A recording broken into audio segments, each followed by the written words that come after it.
ഞാൻ Tiju's അക്കാഡമിയുടെ recent OET വിന്നറാണ്. എനിക്ക് എൻ്റെ ഡിസൈർഡ് സ്കോറിലേക്ക് എത്താൻ സഹായിച്ചത് ടിജൂസ് അക്കാഡമിയും അക്കാഡമിയിലെ എല്ലാ ട്യൂട്ടേഴ്സുമാണ്.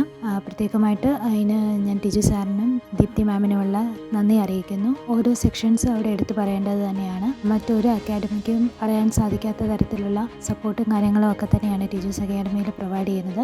മെയിനായിട്ട് എടുത്തു പറയേണ്ടത് അവിടുത്തെ ഗ്രാമർ സെക്ഷൻസ് ആണ്. സാറിൻ്റെയും മാമിൻ്റെയും ഗ്രാമർ സെക്ഷൻസ് വീക്ക്ലി ട്വൈസ് നമുക്ക് അവിടെ പ്രൊവൈഡ് ചെയ്യുന്നുണ്ട്. അത് നമുക്ക് എല്ലാ മൊഡ്യൂൾസിലും ആപ്ലിക്കബിൾ ആണ്. പ്രത്യേകിച്ച് എടുത്ത് പറയേണ്ടത് റീഡിങ്ങിനും റൈറ്റിങ്ങിനും ഒക്കെ നമുക്കത് വളരെ ഹെൽപ്ഫുള്ളാണ് മുന്നോട്ട്. അതുപോലെ ലിസണിങ്ങിൻ്റെ കാര്യത്തിലാണെങ്കിൽ നമുക്ക് ഇനിഷ്യലി വരുന്ന കുറേ സെക്ഷൻസ് നമുക്ക് വിത്ത് സ്ക്രിപ്റ്റോടുകൂടി നമുക്ക് എക്സ്പ്ലെയിൻ ചെയ്ത് തരുന്നുണ്ട്. അത് തന്നെ നമുക്ക് വലിയൊരു ഉപകാരമായിരിക്കും. നമുക്ക് ആദ്യമായിട്ട് ഇതിലേക്ക് വരുന്ന ആളുകൾക്ക് ലിസണിങ്ങിനെ പറ്റി ഒന്നും കാര്യമായ ഒരു ഐഡിയ കിട്ടത്തില്ലായിരിക്കും. അങ്ങനെയായിരിക്കും എല്ലാവരും വരുന്നത്. അപ്പം നമുക്ക് എങ്ങനെയാണ് ചെയ്യേണ്ടത്, ഏതൊക്കെ ടൈപ്പ് വേർഡ്സ് ആണ് ഇതിന് ആൻസറായിട്ട് വരുന്നത്, അതിൻ്റെ ഓരോന്നിൻ്റെയും എങ്ങനെയൊക്കെയാണ് എഴുതേണ്ടത്, അതിൻ്റെ എല്ലാ ഇമ്പോർട്ടൻസും പിന്നെ എവിടെയൊക്കെയാണ് ചിലത് നമുക്ക് കിട്ടത്തില്ലായിരിക്കും. അങ്ങനത്തെ കാര്യങ്ങൾ നമുക്ക് സ്ക്രിപ്റ്റോടുകൂടി തന്നെ നമുക്കത് ലിസണിങ്ങിൻ്റെ കാര്യങ്ങളൊക്കെ ആണെങ്കിലും എക്സ്പ്ലെയിൻ ചെയ്ത് തരും. ആദ്യത്തെ കുറേ സെക്ഷൻസ് അങ്ങനെയാണ്. പിന്നീട് വരുന്നതാണെങ്കിലും നമുക്ക് ആവശ്യപ്പെട്ടാൽ നമുക്കത് എക്സ്പ്ലെയിൻ ചെയ്ത് തരുന്നതായിരിക്കും മാഡംസൊക്കെ. പിന്നെ വരുന്നത് നമ്മുടെ റൈറ്റിംഗ് സെക്ഷനാണ്. റൈറ്റിങ്ങിൻ്റെ കാര്യം പറഞ്ഞാൽ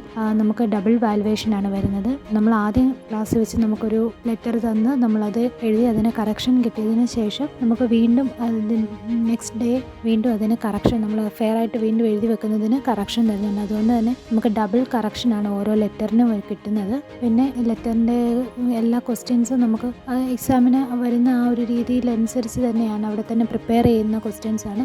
ഓരോ എക്സാമിൻ്റെയും അനുസരിച്ച് പുതിയ പുതിയ മെറ്റീരിയൽസ് ആണ് നമുക്ക് അവിടെ പ്രൊവൈഡ് ചെയ്യുന്നത്. പിന്നെ സ്പീക്കിങ്ങിൻ്റെ കാര്യമാണെങ്കിലും റോൾ കാർഡുകളെല്ലാം അതുപോലെ ഒന്നിനൊന്നിന് ബെറ്റർ ആയിട്ടുള്ള കാർഡുകളാണ്. ഓരോന്നും വെറൈറ്റി കാർഡുകൾ തന്നെയാണ്. നമുക്ക് എക്സാമിന് വരുന്ന രീതിയിലുള്ള കാർഡുകൾ തന്നെയാണ് അവിടെ പ്രൊവൈഡ് ചെയ്യുന്നത്. അപ്പോൾ അതിൽ വഴിയൊക്കെ പ്രാക്ടീസ് ചെയ്യുമ്പോൾ നമുക്ക് ശരിക്കും എക്സാമിന് നമ്മൾ അവിടെ പ്രാക്ടീസ് ചെയ്യുന്ന അതേ ഒരു ഫീല് തന്നെയാണ് നമുക്കവിടെ എക്സാമിന്. നമുക്ക് അത്രയ്ക്കും ടെൻഷനൊന്നും ഉണ്ടാകത്തില്ല. അതുപോലെ ഇത്രയും ഇതായിട്ടായിരിക്കും നമുക്ക് അവിടുത്തെ പ്രാക്ടീസിന് കിട്ടുന്നത് തന്നെ. പിന്നെ റീഡിങ് സെഷൻസ് പ്രത്യേകമായിട്ട് എടുത്തു പറയേണ്ട എക്സ്പ്ലനേഷനാണ്. നല്ല രീതിയിൽ ഫുൾ നമുക്ക് 1.5 hours ആണ് ഓരോ റീഡിങ്ങിൻ്റെയും എക്സ്പ്ലനേഷൻ പോകുന്നത്. നല്ല ഡീറ്റെയിൽഡ് എക്സ്പ്ലനേഷനാണ് അവിടെ കിട്ടുന്നത്. നമുക്ക് എത്ര കിട്ടാത്ത ഒരാൾക്ക് വേണമെങ്കിലും ആ ഒരു എക്സ്പ്ലനേഷൻ വഴി പല രീതിയിൽ ഓരോ ക്വസ്റ്റിനെ അപ്രോച്ച് ചെയ്യേണ്ടത് എങ്ങനെയാണ്, അങ്ങനെയുള്ള കാര്യങ്ങളൊക്കെ നമുക്ക് പറഞ്ഞ് മനസ്സിലാക്കി നല്ല ഓരോരുത്തർക്കും മനസ്സിലായി എന്ന് ഉറപ്പിച്ച് തന്നെയാണ് അവിടെ മാഡംസ് മുന്നോട്ട് നീങ്ങുന്നത്. അതൊക്കെ എടുത്തു പറയേണ്ട ഒന്നാണ്. എൻ്റെ ഈ ഒരു സക്സസ്സിന് കാരണമായ OET അക്കാഡമിയിലെ എല്ലാ ട്യൂട്ടേഴ്സും അതുപോലെ തന്നെ നോൺ ടീച്ചിങ് ആയിട്ടുള്ള സ്റ്റാഫിനും എല്ലാവർക്കും പ്രത്യേകിച്ച് സാറിനും മാമിനും ഒക്കെ ഉള്ള നന്ദി അറിയിക്കുന്നു.